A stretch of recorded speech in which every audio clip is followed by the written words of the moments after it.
morning, pretty little cobras, and welcome back to the Cobra's Nest. For those of you who are new, my name is Minion Cobra, and I make minimalist videos. Today's video is going to be another minimalistic one. Today's video is using minimalism to help relieve productivity pressures. One thing that I want to say is if you guys have not subscribed yet, hit the subscribe button. If you want to leave any comments down below, I greatly appreciate it. Hit the bell button so you get notifications, and I want you guys to hit the like button because it definitely helps out my channel. And one thing that I wanted to add, if you guys want to check out my Instagram where I post things that I don't post on my YouTube channel, check it out at Minion Cobra. So let's get right into it.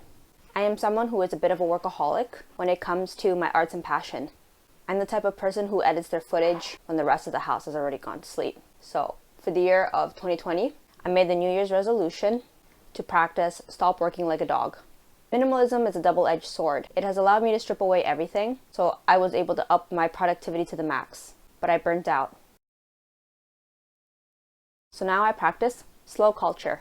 So for today's video, I want to share how I used minimalism to enjoy the slow culture and reduce productivity pressure. Number one, it doesn't have to be the maximum it can be. It doesn't have to be 100% perfect. I used to think all of my videos had to be evergreen videos, and I could only produce helpful videos. But now I include footage of my own life. I accept that my videos are not meant to be 100% perfect or 100% informative. I just enjoy the process of creating something that can help others. There is beauty in that too.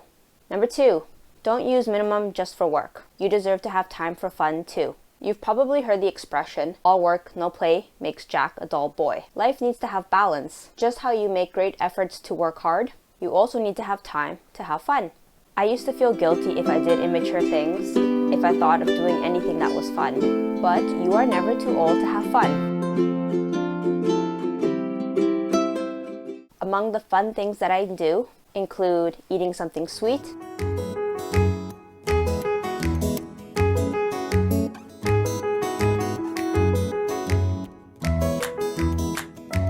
playing games,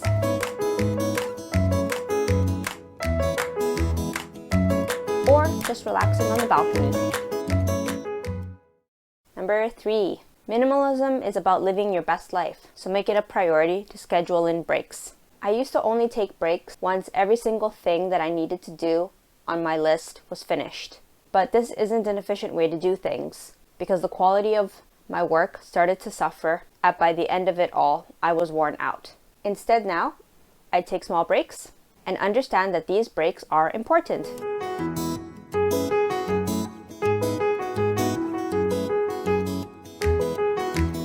And I don't feel guilty at all. During these breaks, I can recharge. During the break, make myself a tea, a hot cup of water, or even just simply watch some mindless YouTube. It's all important for your well-being. Number four, to enjoy your time off, practice being in the moment.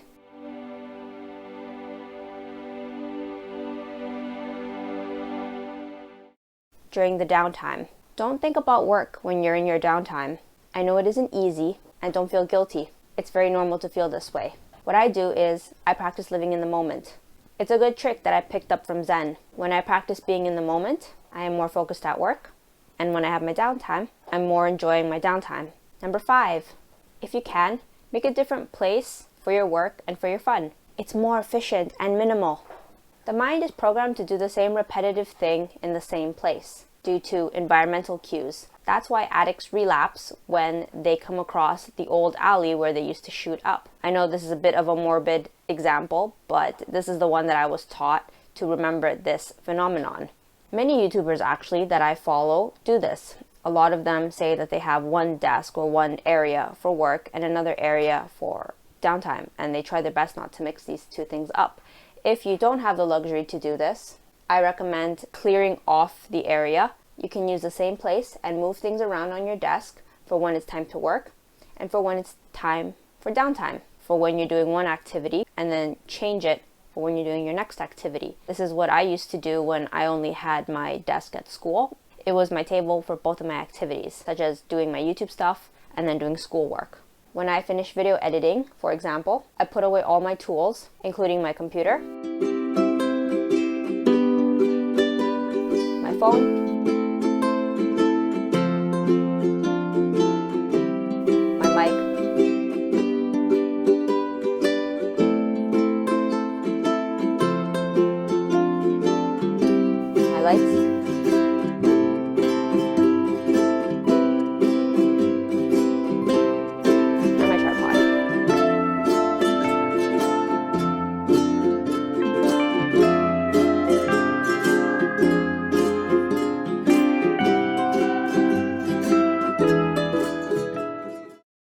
Number 6, use a more minimal to-do list. Make a list that just has 3 to-do things that must be done. That's it. Anything else is extra. I used to make these very long lists, and if I didn't finish in the day, I would beat myself up about it. That's counterproductive. I got this great idea when I was watching a YouTube video on a CEO who said that they only had 3 priorities to do a day. Now I do that, and I feel great when I complete my lists.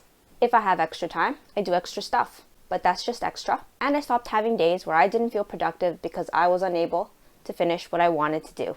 Number 7, don't burn yourself out.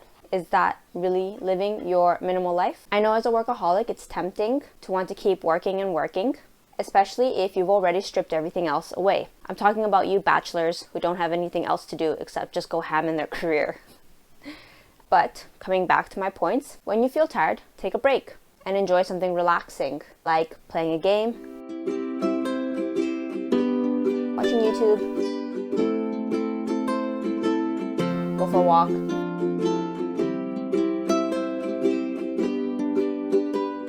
take a shower.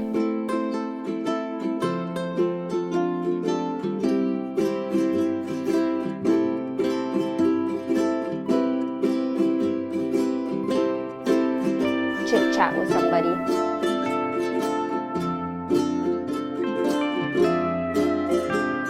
Your work, your mind, and your body will thank you. Number 8. A dull blade is useless. Let's go into the last one a little bit deeper. Working yourself out until you aren't able to work anymore is not efficient. I was given this idea by Mr. Money Stash. He talked about working like cutting down trees. Trying to keep working without taking a rest is like trying to cut down trees without sharpening your blade. That extra time you stop to sharpen your blade will make cutting down the trees a lot easier. If you don't sharpen your blade, you won't be able to cut down trees anymore. Number 9. I don't know what's the symbol for 9. This? Number 9. There's no shame in not being productive. In our Western hustle culture, we're told that the only state worthy of being is the busy state. If you watched my other video, I Reject Hustle Culture, you'll see that I think that hustle culture is very toxic. I think we can learn from our Eastern counterparts and take a more relaxed approach to work. Relaxing is important. I don't think it's healthy to be hustling 24/7, working the entire week and then the weekends. There's a place and a time for everything. So don't be ashamed if you feel you need to take time off. And lastly, number 10, minimalism is still just a tool at the end of the day. In the past, it was a little bit too easy for me to get stuck in the minimalism trap of less and of decluttering. I got rid of a lot of my phone's icons, deleted a lot of useful documents, threw out papers that I still needed. At the end of the day, use minimalism as a tool to help you get into the flow of things and also as a tool to help you unwind. For example, I tried to declutter less on my phone, but I won't delete unnecessary videos or photos that I need for my YouTube content. I keep my documents in my computer and in real life organized, not spotless and sparse. Taking minimalism too far can result in a handicap of not having enough tools to allow you to be comfortable. So enjoy minimalism. Use it as a tool to be kick-ass at work. But at the end of the day, find the balance to help you be productive without burning out from productivity pressure. So if you enjoyed my video, I want you guys to subscribe and leave any comments. I want you guys to leave comments. I love reading your comments. Leave you guys with an opportunity to ask me any question that you want and I will answer it for my next video. And hit the like button and I will see you guys in my next video. Thank you so much for having taken the time to watch and I will see you guys next time. Bye!